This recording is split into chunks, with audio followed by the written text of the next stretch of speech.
दोस्तों इस मूवी का नाम है लव रोज़ी, जिसमें हमें एलेक्स और रोज़ी की स्टोरी दिखाई गई है। एक बार रोज़ी एक लड़के के साथ सेक्स करती है और तभी उसका कॉन्डम स्लिप हो जाता है, जिससे वो प्रेग्नेंट हो जाती है। और जब ये बात अपने बॉयफ्रेंड को बताती है तब वो गुस्सा होकर उसे छोड़ के चला जाता है। इसके बाद इस लड़की की पूरी लाइफ तबाह हो जाती है। तो मूवी के स्टार्टिंग में हमें रोज़ी और एलेक्स के स्कूल का सीन दिखाया जाता है। ये दोनों बचपन के काफ़ी अच्छे दोस्त होते हैं और रोज़ी के 18वें जन्मदिन पर एलेक्स उसे किस करता है, क्योंकि यहाँ वो शराब पी के बहुत ज़्यादा नशे में था।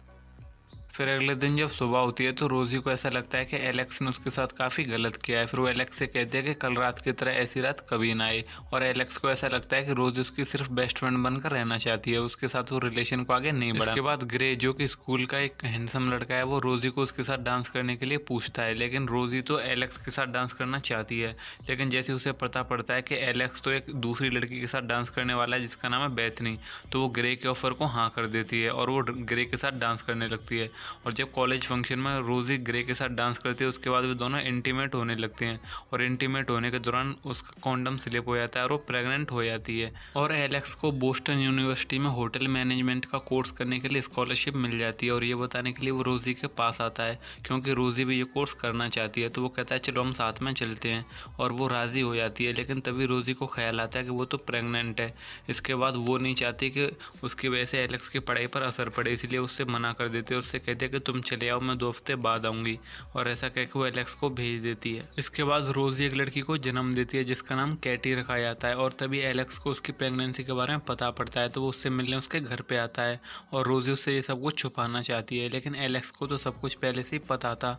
और तभी वो पूछता है कि तुम्हारा एक्स बॉयफ्रेंड यानी कि ग्रे और कैटी का फादर कहाँ पर है।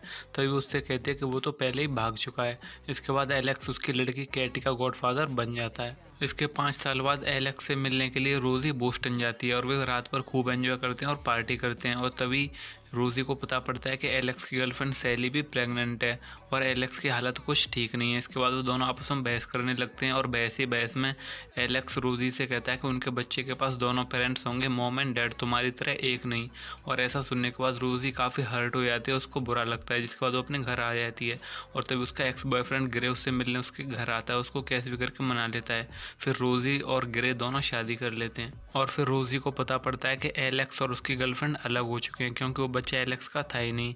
इसके बाद हम देखते हैं कि रोज़ी के फादर की डेथ हो जाती है और उसके फ्यूनरल में सभी लोग आते हैं और तभी एलेक्स उससे मिलने आता है और रोज़ी काफ़ी सैड होती है, तो एलेक्स उसको संभालता है। और तभी वहाँ पर ग्रे आ जाता है और वो ऐसे बिहेव करता है जैसे कि यहाँ पर कुछ हुआ ही नहीं है, और वो काफ़ी हंसी मजाक करता है और ऐसे बिहेव करता है जैसे वो किसी पार्टी में आया हो। इसके बाद एलेक्स रोज़ी को एक लेटर लिखता है। उस लेटर में वो लिखता है कि रोज़ी तुम एक अच्छा लड़का डिज़र्व करती हो और ग्रे वो अच्छा लड़का हो सकता है। और ये लेटर ग्रे छुपा देता है और रोज़ी को देता नहीं है। इसके बाद रोज़ी और ग्रे की लड़ाई हो जाती है, क्योंकि रोज़ी को उसकी गर्लफ्रेंड के बारे में पता पड़ जाता है। और तभी रोज़ी को वो लेटर मिलता है, उसको पढ़ती है, लेकिन तब तक काफ़ी देर हो चुकी होती है, क्योंकि एलेक्स अपनी गर्लफ्रेंड के साथ शादी करने वाला है। तभी रोज़ी वहाँ पर पहुँच जाती है और एलेक्स की रिंग सेरेमनी में जाकर एक स्पीच देती है और वो कहती है कि एलेक्स से बहुत ज़्यादा प्यार करती है। इसके बाद वो अपना सपना पूरा करने के लिए एक होटल खोलती है और उसके होटल में सेकंड गेस्ट बनकर आता है एलेक्स और उसको बताता है कि उसने बेथनी को छोड़ दिया है। इसके बाद वो कहता है कि उसने एक सपना देखा है जिसमें वो उसके साथ लाइफ जीना चाहता है, और इसके साथ ही वो दोनों लोग आपस में किस करते हैं और अपने नई ज़िंदगी की शुरुआत करते हैं। तो दोस्तों ये मूवी यहीं पर एंड हो जाती है। आपको कैसी लगी ये मूवी हमें कमेंट करके बताइए। अगर आपने अभी तक चैनल को सब्सक्राइब नहीं किया तो प्लीज़ चैनल को दिए सब्सक्राइब।